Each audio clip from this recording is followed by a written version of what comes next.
के डीआईजी वर्तमान में जो थे, जिनका ट्रांसफर हुआ आनंददेव तिवारी, उनका बेहद खास था। आनंददेव तिवारी कई बार जय वाजपेयी के घर पे खाने पर आते थे और वहां पर जो सूत्र कहते हैं कि वहां पर आनंददेव तिवारी की विकास दुबे से जय वाजपेयी ने मुलाकात कराई थी कि ये हमारे गुरु हैं, यही सबसे बड़े गुरु हैं, ये राजा हैं और ये वो राजा हैं जिन्होंने कभी हार नहीं देखी। इनका उच्चारण इस तरीके से किया, तमाम वो पुराने राजाओं का नाम लेकर के कहा जाता था कि ये एक ऐसा राजा है जिसने कभी हार का मुंह नहीं देखा और उनसे ये भी हवाला दिया गया है। इसलिए बताइए, क्या ये भी संभावना है कि जब ये कानपुर में एंट्री करता है तो हो सकता है संभवतः फिर कोई इसका मुखबिर इसके आसपास रहा हो और उसके बाद इसके अंदर इतने हौसले आए हो कि चलो एक बार फिर से यही कोशिश करते हैं भागने की? क्या ये संभव है? क्योंकि आप बता भी रहे हैं कि पहले भी एसटीएफ में इसके मुखबिर थे।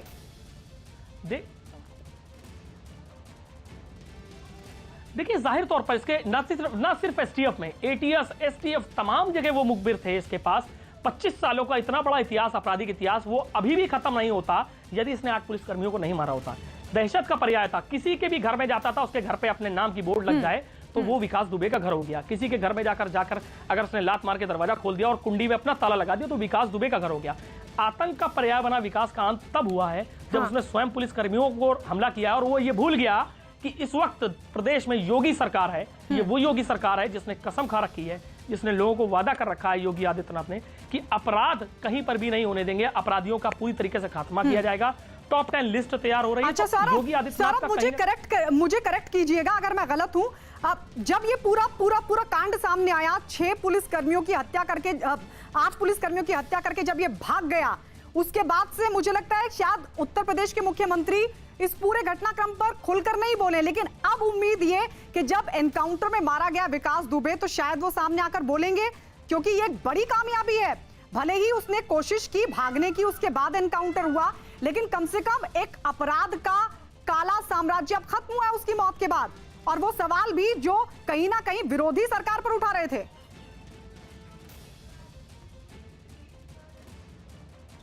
देखिए, साफ तौर पर इस इनकाउंटर के कानपुर में होने का, इस मुठभेड़ में कानपुर में होने का कहीं ना कहीं राजनीतिक दल ये भी मतलब निकाल सकते हैं कि उनके अभी आरोप हो सकते हैं। हो सकता है कि कुछ ही देर में तमाम वो आरोप आ जाएं कि इसका इनकाउंटर मुठभेड़ कानपुर में ही क्यों हुआ। लेकिन जब कानपुर में ऐसा गाड़ी पलटती है, नींद आ जाती है, चूंकि वो भी एक इंसान है, लगातार गाड़ी 750 किलोमीटर से ड्राइव करके आ रहे हैं, बीच में मात्र 1 घंटे का ब्रेक लिया है। रात में कहते हैं कि रात में अभियुक्त को जब लाया जा रहा था तो रास्ते में गाड़ी का एक्सीडेंट हुआ, गाड़ी पलट गई और उसी में उसने जो पुलिसकर्मी घायल हुए थे उनका पिस्टल छीन के भागने की कोशिश की और उसके बाद पुलिस पार्टी ने उसको चारों तरफ से घेर के कॉम्बिंग करके उसको आत्मसमर्पण कराने की कोशिश की, जिसमें उसने जवाबी फायरिंग किया और आत्मरक्षा में पुलिस ने जो गोलियां चलाई उसमें वो घायल हुआ है। कितनी गोलियां लगी है? ये अभी मेडिकल जांच का विषय है। अभी हम लोग अंदर जाके पता करके आपको अपडेट करते हैं। हाँ, पुलिसकर्मी घायल हुए हैं, उसके बारे में हम आपको अभी अपडेट करेंगे।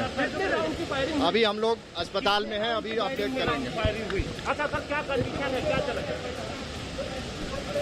तो ये जानकारी पुलिस की तरफ से दी गई है। कहा गया है कि दरअसल हादसा हुआ था, गाड़ी पलटी थी और उसी मौके का फायदा उठाने की कोशिश विकास दुबे कर रहा था। उसने पुलिस से हथियार भी छीने, उसके बाद पुलिस ने उसे आत्मसमर्पण की चेतावनी दी, लेकिन जब वो नहीं माना, उसने जवाबी फायरिंग की पुलिस पर, तो पुलिस ने घेर कर उसमें गोलियां दागी। उसके सर पर गोली लगी थी और बताया जा रहा है कि उसको ब्रेन हैमरेज हुआ गोली लगने के बाद। लेकिन गोली कितनी लगी ये अभी पुलिस ने साफ नहीं किया। कहा है कि ये मेडिकल जांच का विषय उसके बाद ही साफ हो पाएगा। हालांकि इस सबके बीच ये भी बताया गया कि कई पुलिसकर्मी भी इस मुठभेड़ के दौरान जख्मी हुए हैं। कितने पुलिसकर्मी जख्मी हुए हैं ये भी अभी तक जानकारी नहीं दी गई है। वही अस्पताल की तस्वीर हम आपको दिखा रहे हैं जहां पर इस वक्त विकास दुबे, जी गैंगस्टर, 5 लाख का इनामी, 25 साल से अपने काले साम्राज्य, अपनी अपराध की दुनिया को लगातार चला रहा था। तमाम लोग, इसके गांव के लोग परेशान थे, लेकिन अब इसकी मौत के बाद हर कोई खुश है। गांव वालों ने राहत की सांस ली है, जैसा कि हमारे सहयोगी सौरभ मिश्रा में बता रहे हैं, जो विकास दुबे के घर के बाहर ही मौजूद है। हालांकि अब घर वालों का क्या रिएक्शन रहता है, कल आपने विकास दुबे की मां को सुना था, कहा था कि जो भी कार्रवाई होगी देखी जाएगी। हालांकि उनको उम्मीद कम थी कि कोई राहत विकास दुबे को मिलेगी। सौरभ हमारे साथ हैं। सौरभ, पुलिस अब ये जानकारी दे रही, कह रही है कि उसने भागने की कोशिश की, उसी गाड़ी में सवार था जो गाड़ी पलटी, मौके का फायदा उठाने की कोशिश की विकास दुबे ने और उसके बाद इसका एनकाउंटर हुआ।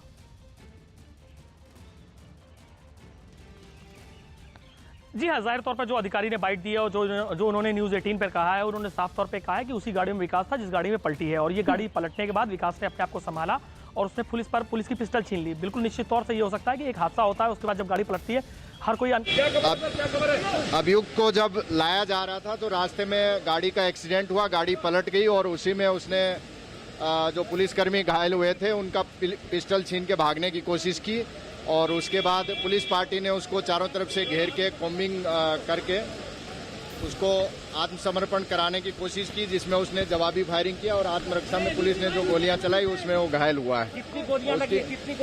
ये अभी मेडिकल जांच का विषय है। अभी हम लोग अंदर जाके पता करके आपको अपडेट करते हैं। हाँ, पुलिसकर्मी घायल हुए हैं, उसके बारे में हम आपको अभी अपडेट करेंगे। अभी हम लोग अस्पताल में हैं, अभी अपडेट करेंगे। जो अभियुक्त है उसको अस्पताल लाया गया है, यहाँ पे डॉक्टरों ने उसको मृत घोषित कर दिया है। बिल्कुल, सबसे पहले आप बता दें कि यहाँ पर मारा गया। अजीत हमारे सहयोगी जुड़ गया। अजीत, आपके पास क्या जानकारी, क्योंकि ये आज न सिर्फ उत्तर प्रदेश बल्कि देश के लिए भी एक बड़ी खबर है कि विकास दुबे मारा गया है। डॉक्टर्स ने कंफर्म किया है। डॉक्टर्स ने कंफर्म किया है। डॉक्टर्स ने कंफर्म किया है। कितनी गोली लगी है सर? परेशान ना हो तुम, है ना? बस अजीत, कल तक वो विकास दुबे जो पुलिस को उलझा रहा था, बड़े ही नाटकीय अंदाज में जिस तरीके से वो पहुंचा था उज्जैन और उसके बाद उसकी गिरफ्तारी, लेकिन आज विकास दुबे की मौत के बाद उसका काला साम्राज्य का चैप्टर भी क्लोज होता हुआ दिख रहा है। अजीत, देखिए, बिल्कुल गायत्री, जिस तरह विकास दुबे ने अपनी उज्जैन में गिरफ्तारी दी थी और ये कहा था मैं विकास दुबे हूं कानपुर वाला, तो अब एसटीएफ ने उसे मार गिराया है, उसके इस पूरे चैप्टर को क्लोज कर दिया। क्योंकि जब उसकी गिरफ्तारी उज्जैन से मध्य प्रदेश पुलिस ने की थी गायत्री, उसी वक्त सीएम योगी नाराज थे और गृह विभाग और डीजीपी को कड़ी फटकार लगाई थी कि आखिर उसकी गिरफ्तारी कैसे मध्य प्रदेश में हुई। तो सीएम का निर्देश साफ था और वही हुआ कि कानपुर के पास पानकी के पास जब गाड़ी पलटती है तो जो एसटीएफ कह रहे हैं कि उसने असलाह छीन कर भागने की कोशिश की और जवाबी कार्रवाई में उसे डॉक्टर्स ने कंफर्म किया है।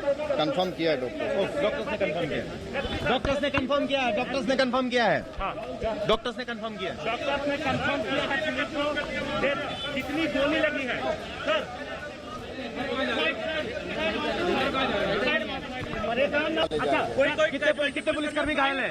हम लोग अभी वहीं जा रहे हैं पुलिसकर्मियों को देखने। कहाँ एडमिट है पुलिसकर्मी? सीएचसी कल्याणपुर। सीएचसी कल्याण।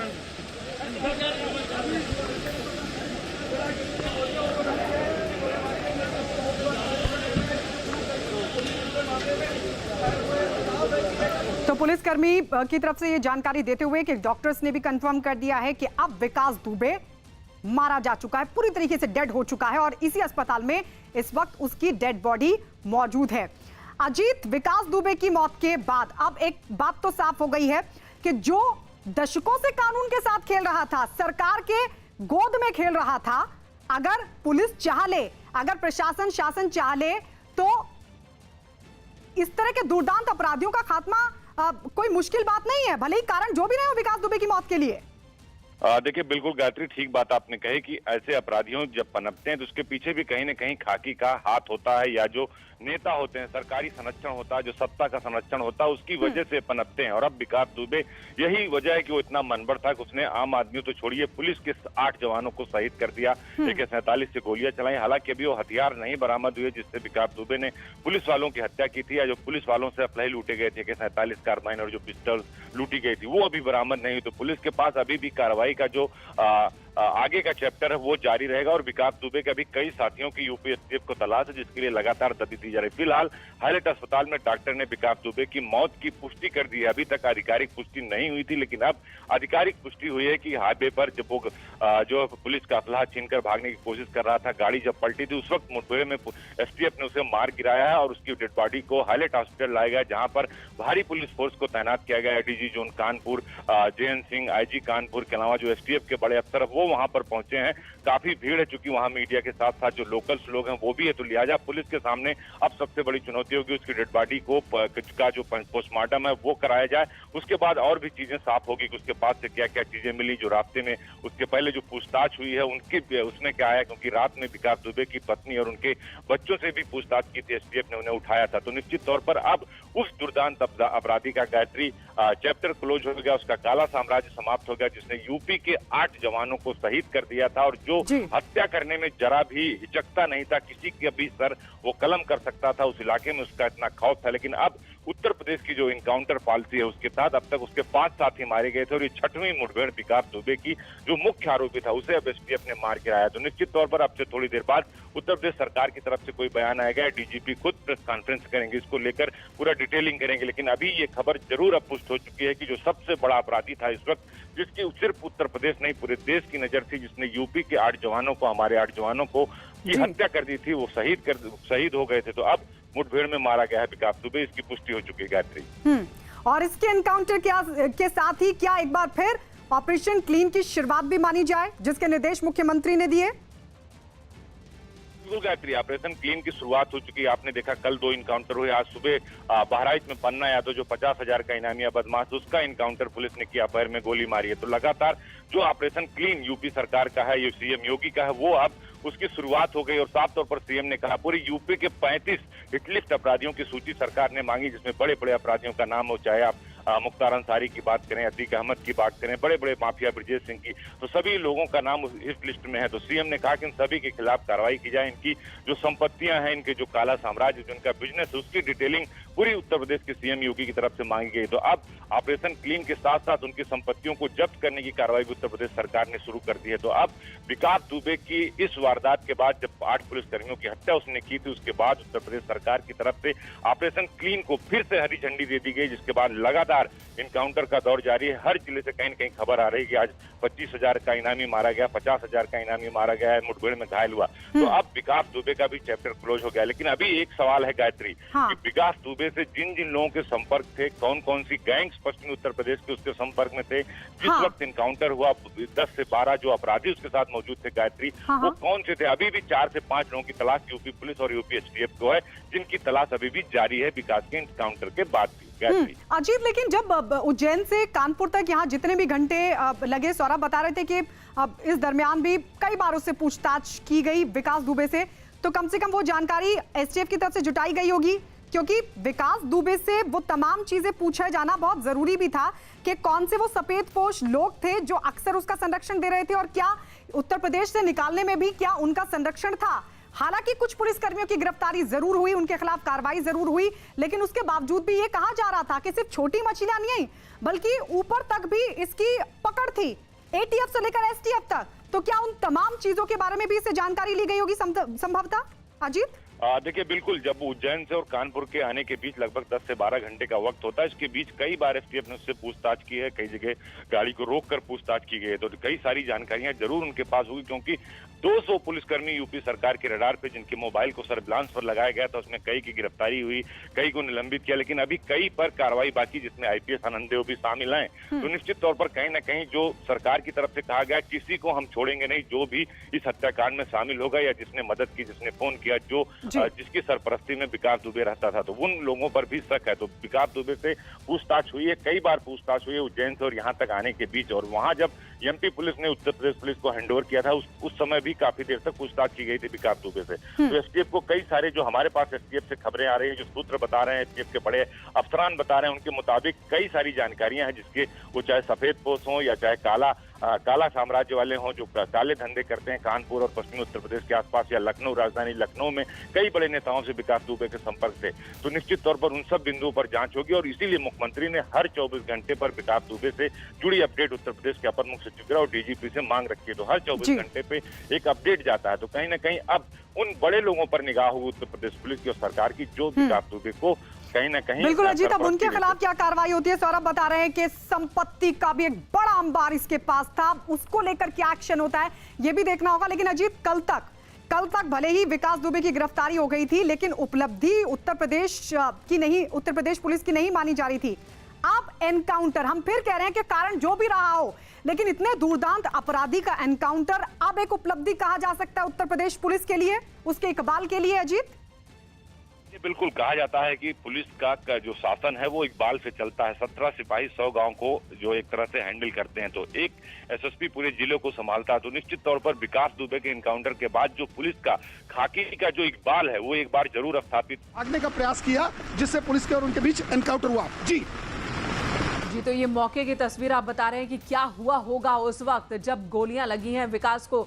और ये तस्वीर हमारे जी अमित बने रहे हमारे साथ। श्याम इस वक्त हॉस्पिटल से हमारे साथ जुड़ चुके हैं, लौटेंगे आपके पास अमित और जानेंगे कि किस तरफ भागने की कोशिश वो कर रहा था और किस जगह पर उसे गोली लगी। लेकिन श्याम हॉस्पिटल में मौजूद हैं। श्याम, इस वक्त आप क्या देख पा रहे हैं? अधिकारी पहुंच रहे हैं वहां?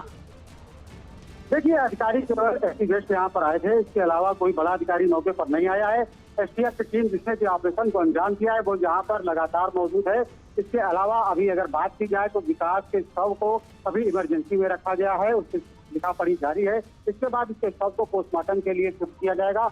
आपको बता दें कि जिस तरीके से ये इनकाउंटर की घटना सामने आई है वो बताती है कि यूपी पुलिस किसी भी तरीके से इसको पकड़ने के लिए तैयार नहीं थी। जैसे ही इसने कुछ साहस दिखाया तो पुलिस ने अरेस्टिंग के लिए केवल आवाज लगाई, लेकिन पुलिस पहले तो तैयार थी। आपको बता दें कि एसटीएफ की गाड़ी साथ में इसीलिए लगाई गई थी कि कहीं भी भागने का प्रयास न करे, और अगर भागने का प्रयास करता है तो उससे निपटने के लिए जो कर्मचारी हैं पुलिस के, वो जो अधिकारी हैं वो लगातार तैयार थे।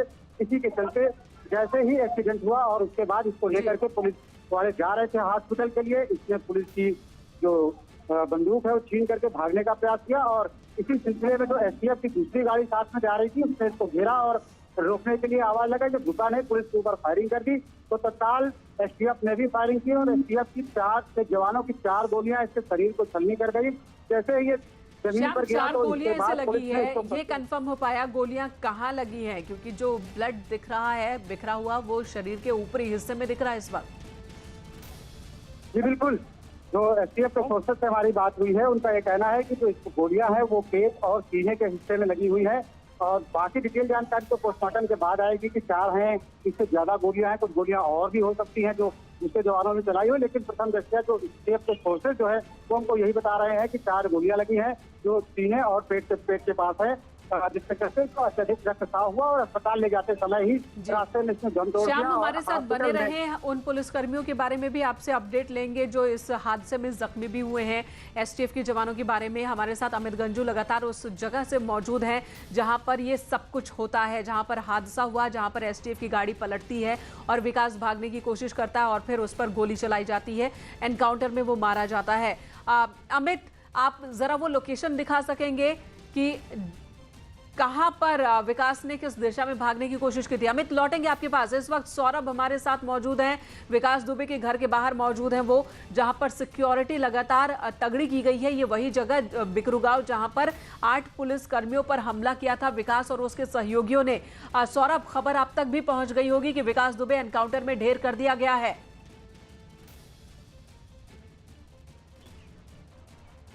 मेनका ये खबर पूरे गांव में पहुंच गई है। सभी के यहाँ न्यूज़ 18 खोल करके देखा गया और न्यूज़ 18 ने सबसे पहले इस खबर को फ्लैश किया कि जो आतंक का पर्याय था, जो गुंडा था, जो माफिया था, पुलिसकर्मियों को शहीद करने वाला था, अब वो इस दुनिया में नहीं रहा। तो गांव में एक जश्न का माहौल है, हर कोई ग्रामीण अब खुश है। उसके खिलाफ बोलने वाले तमाम वो लोग हमारे पास आ रहे हैं जो इसके आतंक के पर्याय से परेशान थे। हम इस वक्त विकास दुबे के घर के ठीक बाहर खड़े हैं। ये वो घर था जो आतंक और गंदे पैसे से कमा करके ये घर इमारत खड़ी की गई थी। जी सौरभ, और अब तमाम वो ग्रामीण हैं जो इस बात की खुशी जाहिर कर रहे हैं, उन्हें ये भरोसा नहीं था कल जिस तरीके से। थोड़ी देर पहले आप दिखा रहे थे कि वहां पर सिक्योरिटी के तगड़े इंतजाम थे, बड़ी संख्या में पुलिस वाले मौजूद थे और वहां पर गांव वालों को आने जाने नहीं दिया जा रहा था। अभी की क्या गतिविधि है, किस तरह की हलचल है? क्या अभी भी सख्ती वैसी ही है या फिर पुलिस वाले हट गए वहां से? देखिए मेनका, पीएसी बल को गांव के चारों तरफ भेज दिया गया। उस वक्त सारे पीएसी के जवान थे, पुलिस के जवान थे, उनको एक जगह रखा गया था क्योंकि साफ तौर पे ये कहा जा रहा था कि विकास को ला करके इसी गांव में लाया जाएगा और वो फैक्ट्स, वो वेपन्स कहाँ थे, कौन कौन उसके मददगार था, उसको किया जाएगा। लेकिन विकास, अचानक एक हादसा होता है, गाड़ी पलटती है और उसके बाद विकास उग्र हो जाता है। किसी को भी नहीं पता था कि विकास यहाँ तक नहीं आएगा। जो पीएसी बल था इस समय गांव में चारों तरफ तैनात है। कुछ अभी भी गांव में उसके विकास के करीबी हैं जिनके छतों पर वो तमाम वो चीज़ें हो सकती हैं, हथियार हो सकते हैं, बम हो सकते हैं। तो अब पीएसी बल ने पूरे उस गांव को, जिस जगह यहाँ पर ये पूरा कांड हुआ था, उस गांव को पूरा अपने घेरेबंदी में ले लिया है कि कहीं ऐसा ना हो, क्योंकि विकास के जो है इस मामले में मुठभेड़ में मौत की खबर पूरे ग्रामीणों को लग गई है और विकास के चाहने वाले कहीं कोई गतिविधि न करें, जिनके जवाब नहीं मिल पाए अभी तक। क्या पुलिस ने वो जवाब, एसटीएफ की टीम ने वो जवाब हासिल कर लिए होंगे? बाद में ये चीजें सामने आएंगी, खासकर हथियार की अगर हम बात करें, पुलिस से 5 हथियार लूटे गए थे। 3 तो बरामद कर लिए गए हैं, लेकिन एक AK-47 और इंसास वो अभी तक नहीं मिला है। क्या एसटीएफ की टीम ने ये जानकारी हासिल कर ली होगी? 700 किलोमीटर की दूरी, एक लंबा वक्त, 12 घंटे का सफर, और इस दौरान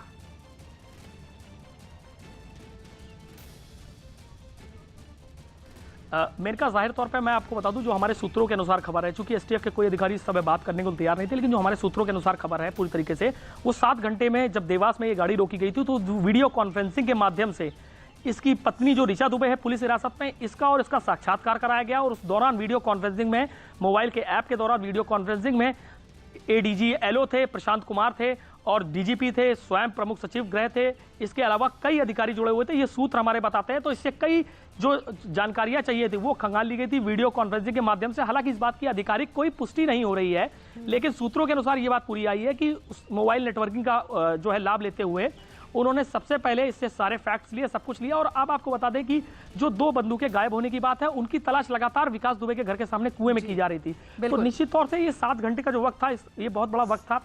लगातार इसको जो एसटीएफ की टीम है उससे हमारे पूछताछ साथ कर रही अमित थी। गंजू भी STF की हमारे टीम साथ जानना बने हुए चाहती हैं। थी कि सौरभ, इसके पास लौटेंगे जो आपके weapons पास। अमित गंजू इस वक्त मौके से हमारे साथ मौजूद है जहां पर ये पूरा एनकाउंटर होता है। अमित, आपके पास आते हैं, जानना चाहेंगे वो लोकेशन जहां पर विकास ने भागने की कोशिश की थी, किस दिशा में उसने भागने की कोशिश की थी? क्या दूसरी तरफ गांव है कोई? क्या इलाका है, किस तरह का इलाका है, दिखाइए जरा। देखिए मेनका, मैं आपको बताना चाहूंगा कि इस वक्त बारिश इतनी भयंकर है, गाड़ी ठीक सामने आप देख सकते हैं किस तरह बुरी तरीके से पलटी है गाड़ी। यहाँ लाल रस्सी लगा दी गई कि इसके आगे आप नहीं जा सकते क्योंकि पुलिस की ये जांच का विषय है। ये देखिए लाइट्स कैसे टूट के गिरी हैं, मेरे ठीक सामने देखिए यहाँ लाइट तक गिरी पड़ी है, गाड़ी ओवरटर्न हुई है और कई जवान जो अपनी जान पर खेल के उसको इतनी दूर से लेकर यहाँ तक आए थे, गाड़ी कैसे पलटी होगी। और इसी रास्ते से भागने की पैसेज बताया जा रहा है कि चोट के बाद भी इसी रास्ते से भागने की कोशिश की है, पुलिस का असला छीन के, यानी कहीं ना कहीं फिर दुस्साहस दिखाने की कोशिश की, जिसका परिणाम हुआ कि वो एनकाउंटर में मारा गया। और मैं आपको फिर बताना चाहूंगा कि 700 किलोमीटर का एक लंबा सफर, 700 किलोमीटर का एक लंबा सफर करके चंद्र 10 से 12 किलोमीटर का टोटल पैसेज रह गया था, जिसके बाद इतनी बड़ी एक घटना हुई। इसमें हालांकि एसटीएफ के कुछ जवान भी चुटिल हुए हैं और उसका फायदा उठाने के बाद आप देखिए किस तरह रस्सी से पूरा पैसेज कवर किया गया है। यहाँ अधिकारी मौजूद हैं, एसपी ग्रामीण ब्रिजेश श्रीवास्तव साहब भी हैं, तमाम लोग। ऐसा नहीं है कि लेकिन मैं सर से ही जानना चाहूँगा, ब्रिजेश सर, एक्सीडेंट हुआ, आपके जवान ने कुछ आपके चोट खाए सर? देखिए अभी हम लोग तुरंत यहाँ पहुँचे हैं, अभी हम आपको अभी तुरंत आपके सामने आए हैं, तो अभी सारी चीज़ों को देख लेते हैं, फिर आपको अग्रिम अपडेट करेंगे। देखिए ये एसपी ग्रामीण सर हैं, इनका साफ कहना, हम अभी आके जस्ट खड़े हुए हैं, लेकिन गाड़ी की हालत देखिए कैसे ओवरटर्न हुई है, इसका शीशा, इसको गिरने का फायदा आगे तक के बम्पर देखिए कैसे टूट के गिरा है। स्पीड पे गाड़ी निश्चित तौर पर रही, इसके पीछे सब गाड़ी आई है, उसके बाद इसको ओवरलुक किया गया होगा। और कहीं ना कहीं जिस प्रकार से सुरक्षा की बात की जाती पूरे घेरे में, और गाड़ी जब टर्न हुई है तो उसने शातिर था, उसने भागने की कोशिश की है, क्योंकि यहाँ टोटल 4 लोग इसमें थे, ड्राइवर के अलावा 4 लोग ऐसे हमारे सूत्र बता रहे, जिसमें एक विकास दुबे, एक एएसआई, एक हेड कांस्टेबल, एक कांस्टेबल और एक ड्राइवर, यानी टोटल इतने लोग इस गाड़ी में थे। इसके पीछे जो गाड़ी जब तक वो समझ पाते तो भागने की कोशिश की। मैं थोड़ा अपने कैमरामैन से कहूंगा आगे का दृश्य है, क्योंकि ये पैसेज, क्योंकि ये लाल रंग का रोप लगा, इसके आगे आप नहीं जा सकते क्योंकि से पूरा इसको घेराबंदी कर दी गई है, क्योंकि ये अभी फॉरेंसिक टीम का इंतजार किया। थोड़ा आगे चलने की हम दिखाना चाहेंगे इधर से, क्योंकि ये जो पूरा सब क्रॉसर है, कहीं से जब ये पूरा पैसेज का स्टार्ट हुआ होगा तो कहीं ना कहीं से ये इस रास्ते से ये गाड़ी स्ट्रेट इस रोड से जा रही थी। ये मेन हाईवे रोड है, जहाँ तक कैमरे की नजर जाए हाईवे रोड है। इस हाईवे से लेफ्ट एंड टर्न कहीं ना कहीं उसके पैसेज में इम्बैलेंसमेंट आया होगा, कहीं ना कहीं इम्बैलेंस्ड हुई होगी, जिसके बाद ये गाड़ी ओवरटर्न हुई है। और इसी राइट में फिर कैमरामैन आशीष पांडे से कहूंगा, इसको दिखाई जहाँ ये रोप लगाई, इसके बाद स्ट्रेट यहाँ से भागने का प्रयास किया, असला छीन के एक बार फिर से, यानी फिर से एक बार दुस्साहस दिखाने की कोशिश की। और अमित, ये जो रास्ता पतली सी सड़क दिख रही है, गली दिख रही है, ये किस तरफ को जाती है? क्या मुमकिन है कि वहां पर भी दूसरी तरफ विकास के कुछ सहयोगी भी हो सकते हैं, क्योंकि यहाँ पर कानपुर में उसका रुतबा बहुत ज्यादा था? देखिए आपने मिनका बहुत इंपॉर्टेंट सवाल मिनका जी पूछा। निश्चित तौर पर कानपुर का एक ग्रामीण अंचल है, कानपुर के शहर के डिस्ट्रिक्ट के ये रूरल पार्ट दिखा जाता है, और सचेंडी थाना क्षेत्र का पूरा ये पैसेज है। तो कहीं ना कहीं सचेंडी का पैसेज, आसपास के तमाम गांव इंटरकनेक्टेड एक दूसरे से हैं, और कहीं गांव से, क्योंकि अगर इस पूरे पैसे देखिए सामने अगर कैमरे की नजर जा रही हो कि बारिश बहुत है, यहाँ कहीं ना कहीं गाँव भी आगे बने हुए हैं और मकान जहाँ तक दिख रहे हैं, कुछ भट्ठे भी बने हुए हैं। तो और ये रास्ता अगर हम लोग उसको पार करके उस तरफ चले जाएं तो कहीं ना कहीं पैरेलल एक जैसा मनवाना संपूर्ण गांव पड़ता है जहां के लिए रास्ता निकलता है। और अब ये जांच का विषय है कि इसमें गांव में कौन थे, कौन समर्थक। हमारे साथ एसएसपी दिनेश पी साहब जुड़ गए। दिनेश पी हमारे साथ खुद मौजूद हैं, हम सर से बात करते हैं। दिनेश सर, एक दुर्दांत अपराधी एनकाउंटर मारा गया, क्या कहेंगे सर आप? नहीं, देखिए, ये अभी घटनास्थल पर आया हूँ। ये किस परिस्थिति में क्या हुआ है ये अभी हम लोगों ने जवानों से बात किया है। उनका कहने के अनुसार बहुत बारिश हो रही है, तब भी हो रहा था। उसी समय इन लोगों ने जो ये गाड़ी पीछे से तेज भगाने की कोशिश की है, क्योंकि जल्दी पहुंचना था। उस समय गाड़ी पलट गई डिवाइडर से टकरा के। उस समय सिपाही घायल और सभी इंस्पेक्टर, सब इंस्पेक्टर जो गाड़ी में बैठे हुए थे घायल हो गए थे। और उसी मौके का फ़ायदा उठा के बदमाश भागने की, पिस्टल छीन के भागने की कोशिश किया है और भाग भी गया है। पीछे से अच्छा हुआ हमारे एस्कॉर्ट्स एसटीएफ कर रही थी, उनके जवानों ने उनका अरेस्ट करने की पुनः कोशिश किया है। उसी में गोली इन्होंने एसटीएफ पे चलवाया है और जवानों पे भी चलवाया है, और क्रॉस फायर में फिर वो घायल होकर गिर पड़ा और हमारे जवान उसको उठा के हॉस्पिटल ले गए और हमारे घायल जवान भी हॉस्पिटल गए हैं और वहाँ पे डॉक्टरों ने इलाज के दौरान उसको मृत्यु घोषित किया है। बस एक चीज और, निश्चित तौर पर ये अपराधी मारा गया, गैंगस्टर मारा गया। आप लोगों ने दबिश में कई अपराधियों को पकड़ा है, क्या अब नेक्स्ट टास्क क्या रहेगा? उन बाकियों को भी सलाखों के पीछे लाना कि उनका जी देखिए, हम लोगों को हमेशा न्यायिक प्रक्रिया क्या फॉलो करना है, तो ये इस तरह से एनकाउंटर कोई चीज़ नहीं होती है। हम लोगों ने अपने आत्मरक्षा में वहाँ पे हमारे जवानों ने किया है। बात यह है कि जो दूसरे को अपहरण करने की, यानी उनको अरेस्ट करने की कोशिश की जाएगी और पूरा न्यायिक प्रक्रिया के अनुसार कार्रवाई होगी। बस सर एक आखिरी चीज, इसके बाकी गुर्गे भी ट्रेन नजर आपके रडार पर हैं? ऑब्वियसली जो भी संबंधित लोग हैं सबको गिरफ्तार किया जाएगा। तो देखा, ये एसएसपी दिनेश पी जो खुद मौके पर आए, इन्होंने भी निरीक्षण करने आए अपनी पूरी टीम के साथ और इसके बाद ये अस्पताल के लिए यहाँ से मूव करेंगे। उनका साफ दिनेश पी का कहना है कि इनके साथ के और गुर्गों पे भी हमारे रडार पर है, क्योंकि जिस तरह एक लंबी फेरिस जिन्होंने पुलिस पर हमला किया, पुलिस पर फायरिंग की, पुलिस की जवानों को शहीद किया, इसमें सब इंस्पेक्टर्स थे। 8 लोग शहीद नहीं हुए, उसके साथ 8 घर बर्बाद हुए हैं। 8 के, किसी की माँ, किसी के भाई, किसी का बेटा, किसी की बहू। उसके बाद से इसको चैलेंज, बड़ी चुनौती और पूरी सरकार के सामने चुनौती पेश करके ये भागा था और ऐसे में इसे पकड़ना, इसे सजा देना बहुत जरूरी था। और आप कह सकते हैं कि एनकाउंटर में ढेर हुआ और इसी के साथ इसका जो काला अध्याय अपराध का वो यहाँ पर खत्म हुआ है। आप हमारे साथ बने रहे। श्याम हमारे साथ हॉस्पिटल से जुड़े हुए हैं। श्याम, आपके पास क्या इन्फॉर्मेशन है? इस हादसे में 4 पुलिसकर्मी भी जख्मी हुए हैं, उन्हें कितनी चोट पहुंची है, उनके बारे में भी बताएं। बिल्कुल, 4 पुलिसकर्मी इस घटनाक्रम में घायल हुए हैं, जिसमें एक इंस्पेक्टर रमाकांत पचौरी है जो कि थाना नवाबगंज के इंचार्ज हैं, उनके वो घायल हुए हैं इस मामले में। और आपको बता दें कि एसटीएफ के एक इंस्पेक्टर वो घायल हुए हैं और 2 सिपाही घायल हुए हैं। इनको गोली लगी है या ये हादसे में घायल हुए हैं अभी ये कंफर्म नहीं है, लेकिन इनको अस्पताल में एडमिट कराया गया है, जिनका अभी इलाज चल रहा है। पुलिस सोर्सेज का कहना यह है कि जी तो फिलहाल श्याम लौटेंगे आपके पास। तो 4 पुलिसकर्मी वो भी जख्मी हुए हैं, हालांकि उन्हें भी मुमकिन है कि गोली लगी होगी। जिस तरह से विकास ने गोली लेकर हमला किया था, बंदूक लेकर के, हथियार लेकर के पुलिसकर्मियों का ही, और उसके बाद भागा था। अमित, तस्वीरें हम लगातार दिखा रहे हैं कि किस तरीके से ढेर हो चुका है आतंक के इसके अध्याय का, अपराध के इसके अध्याय का खात्मा हो चुका है, द एंड हो चुका है। लेकिन कई सवाल भी हैं। क्या यही वजह है कि विकास को जब यहाँ लाया जा रहा था तो उसके साथियों ने बचाने की उसको कोशिश की, छुड़ाने की कोशिश की, कामयाब नहीं हुए, और जब गाड़ी हादसे का शिकार यहाँ पर होती है भर्रा थाना इलाके में, तो उस पार गांव सिपाही जख्मी थे और विकास को लगा कि एक बार अगर वो गांव तक पहुंच जाता है तो वो फिर बच जाएगा, फिर पुलिस की आंख में धूल झोंकने में कामयाब हो जाएगा। जिस तरह से वो शिवली में 2 दिनों तक छिपा रहा, पुलिस ढूंढती रही लेकिन वो छिपा रहा और लोगों ने उसकी मदद पहुंचाई। शायद यही वजह रही होगी कि यहाँ पर वो उग्र हो जाता है और उसके बाद पुलिस टीम पर हमला कर देता है।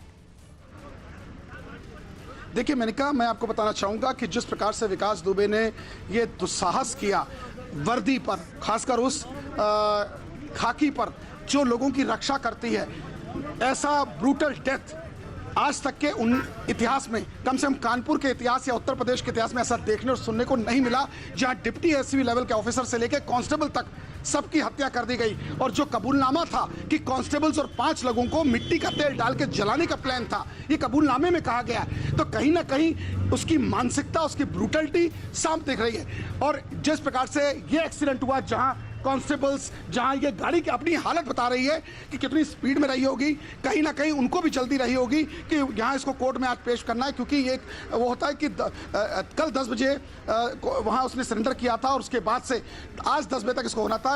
उसकी कहीं ना कहीं वीडियो कॉन्फ्रेंसिंग के बाद अब कुछ नहीं, लेकिन जिस प्रकार से फिर मैं दिखाना चाहूँगा, ये सचिंडी थाना क्षेत्र का, एक तो उसका गाँव नहीं है, लेकिन सामने देखिए किस तरह का पैसेज है। इस पैसेज में पगडंडी जहाँ तक नजर कैमरे की जा रही है, हो सकता है हमारे और हमारे दर्शकों के लिए ये अनजान हो, लेकिन विकास ये जानता था कि यहाँ का रास्ता कहाँ निकलता है। शायद एसटीएफ के सिपाही नहीं जानते थे, इसीलिए उनकी पूरा असला छीना गया, उनकी पिस्टल छीनी, जैसा कि एसपी दिनेश पी ने बताया। और यहाँ देख लीजिए, उसके बाद से पुलिस के अधिकारी मुस्तैद है, पुलिस के जवान मुस्तैद है, क्योंकि फॉरेंसिक टीम आएगी। यहाँ डिप्टी एसपी खुद मनोज कुमार गुप्ता यहाँ मौजूद हैं, जो पूरी टीम के साथ यहाँ है, क्योंकि जब फॉरेंसिक की टीम आएगी उसके बाद ये डिसाइड होगा कि क्या चीज थी, इम्बैलेंसमेंट किस वजह से हुआ, क्या ब्रेक फेल हुआ, क्या एक्सेस ऑफ स्पीड थी या और कोई कारण था। लेकिन एक बात तय है कि जिसको पिछले 150 घंटे से पुलिस ढूंढ रही थी, उसका खात्मा हुआ। जी बिल्कुल अमित, तो खात्मा हो चुका है गैंगस्टर विकास दुबे का। गाड़ी पलटने के बाद विकास ने भागने की कोशिश की थी, एसटीएफ का ही हथियार छीनकर भागने की कोशिश की, और पीछे से जब एसटीएफ की दूसरी गाड़ी आ रही थी,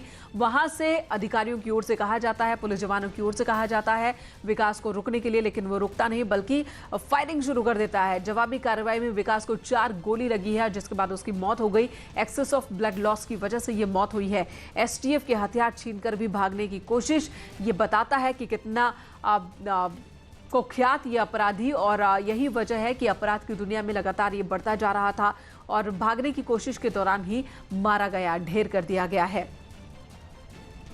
सबसे पहले न्यूज़ 18 ने ये खबर अपने दर्शकों को दी थी कि अपराध और शूट आउट का जो मास्टरमाइंड है वो मारा गया है। गैंगस्टर विकास दुबे का खात्मा हो चुका है, ये न्यूज़ 18 ने खबर दी, जिसके बाद पुष्टि पुलिसकर्मियों ने भी कर दी। डॉक्टरों ने मृत घोषित किया विकास दुबे को। और आ रही हो जी मेनिका जी, अगर आप मुझे सुन पा रही हो। बिल्कुल। देखिए, इस वक्त एडीजी खुद जयनारायण सिंह यहाँ मौके में मौजूद हैं और खुद सामने आए, क्योंकि देखिए इतना बारिश हो रही है एक एक करके जैसे जैसे, क्योंकि ये घटनास्थल शहर से काफ़ी दूर है और ये कानपुर का ऑलमोस्ट आउटर पार्ट है। इसके बाद कानपुर देहात की शुरुआत हो जाती है। और देखिए एडीजी खुद, हम प्रयास करते हैं एडीजी से बात करने का कि आखिर क्या था, कितने कॉन्स्टेबल्स है, क्या बुलेट्स लगी।